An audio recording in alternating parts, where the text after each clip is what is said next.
NASCAR went to Bristol Dirt for its third consecutive year as Christopher Bell dominates and wins.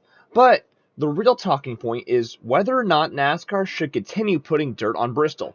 So, in my opinion, I do not think they should continue putting dirt on Bristol. And yes, I understand why they did it. They did it because the spring Bristol date just wasn't selling tickets, wasn't getting great viewership on TV, wasn't getting, what Bristol should usually get when it comes to the, hey, we're going to Bristol. It's Bristol, baby. It just wasn't getting that attention in the spring.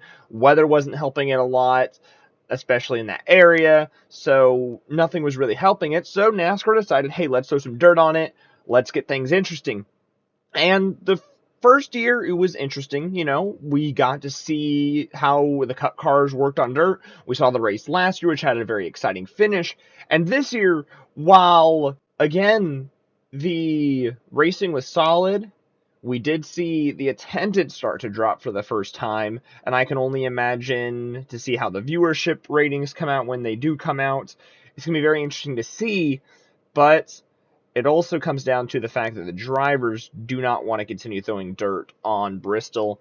It seems like that's very big right now. Usually, the past couple of years when it comes to Bristol Dirt, they usually announce, hey, we'll be back next year. Start buying your tickets. They did not do that this year, so I'm very interested to see, hey, I don't think we're going to get a Bristol Dirt. And I really just don't think they should continue throwing dirt on Bristol, a racetrack that's a very popular one with the fans and already a really, really good racetrack in general.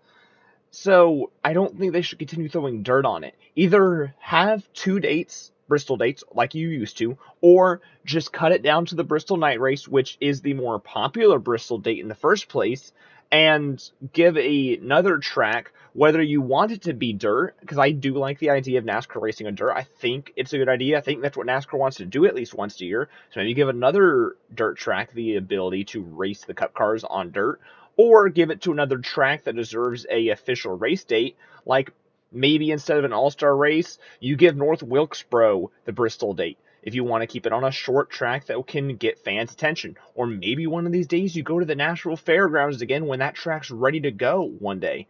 But that's my first thing. I do not think NASCAR should continue going to Bristol Dirt. I don't think they will after this year.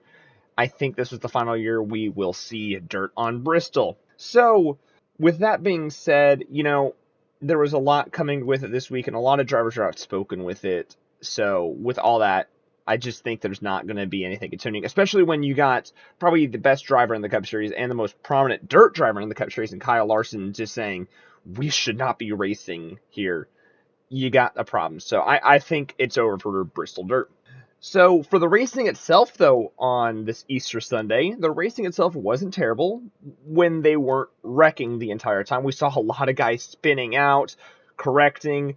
We saw Michael McDowell do 2 360s, which was pretty interesting, but, we'll just have to give it with what it is. I will give credit to NASCAR for being good with cautions for majority of the race, and for a vast majority of the race, the theme was typically, as long as the car wasn't stopped on the track or backwards, there was no caution at all.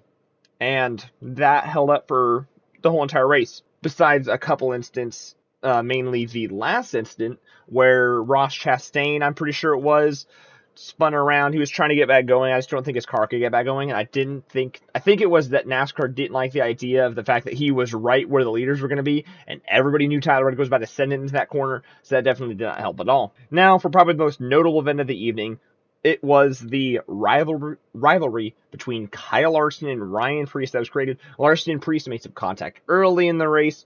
Preece ended up making contact with someone else a little bit later. I'm pretty sure he ended up spinning around. He was towards the back, so we thought it was kind of over. Then Larson, at the beginning of stage 3, self-spun, and while he was working his way back through the field, trying to get to the front, he ran into Preece. Preece just straight ran Larson into the wall. Like, say it as you will, you just watch it for yourself. Preece ran Larson into the wall. Larson seemed to get back into Preece, but he said his car was destroyed at that point, so he couldn't really handle it. Larson ended up wrecking, took it to the garage. He was done for the day. Larson said after the race, he thought it was over and expected them to act like grown men and not wreck each other, while Preece said gloves were off and Larson shouldn't be racing this aggressively.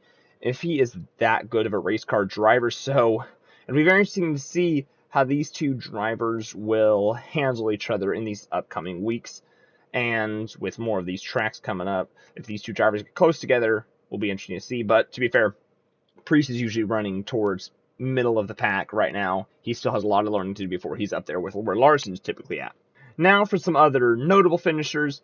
Obviously, Christopher Bell wins the race, getting his first win of the year and the first win for the season for Joe Gibbs Racing. And if I'm not mistaken, I'm pretty sure Christopher Bell has won the last 4 races for Joe Gibbs Racing. Now, correct me if I'm wrong down in the comments below, but I'm pretty sure he has won the last 4 races for Joe Gibbs Racing. So I think we're hitting a point where Bell is really starting to become the face of Joe Gibbs Racing, as Hamlin is definitely on the downswing of his career. He's kind of falling out of the grace of consistent winning driver. He's consistent still, and he has consistency to maybe, if he gets hot at one point, still go and compete in the playoffs and everything. But he's definitely losing the ability to go and just be that dominant guy that used to come back in races and do everything right, not make mistakes. And Martin Truex Jr., in my opinion, is on the verge of retirement. I think he's ready to retire, and I think he will retire after this year. And obviously, Ty Gibbs, he is not ready to be the face of JGR. He still has a lot of maturing and growing to do. Tyler Reddick comes home second for the second straight year at Bristol Dirt. Austin Dillon gets a third place finish, which a shout out to him. He was really good all night on the dirt, holding his own against good drivers, staying up towards the front. It was very nice to see Austin Dillon run as well as he did. Ricky Stenhouse Jr. comes home fourth place with his best finishes at Daytona 500. And Chase Briscoe rounded out the top 5, finishing 5th, I'm pretty sure that was his best finish of the season, so good run for Chase Briscoe, getting Stewart-Haas Racing back going a little bit with some consistency, with 2 of their cars finishing in the top 10, because I'm pretty sure Harvick finished 9th.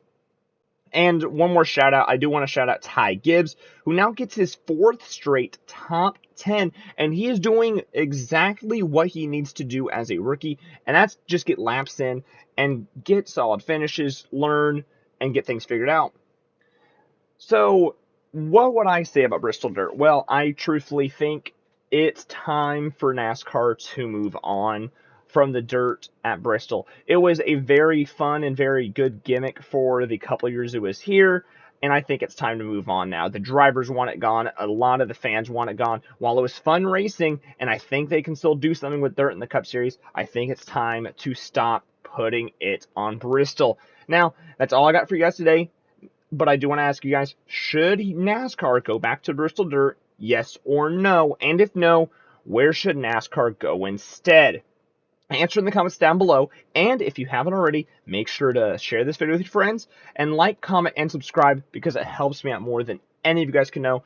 We have currently hit 25 subscribers. We're on our road to 100, guys. We're trying to hit 100 subscribers as quick as we can, so let's hit that goal. I know we can do it, and I'll see you guys in the next one.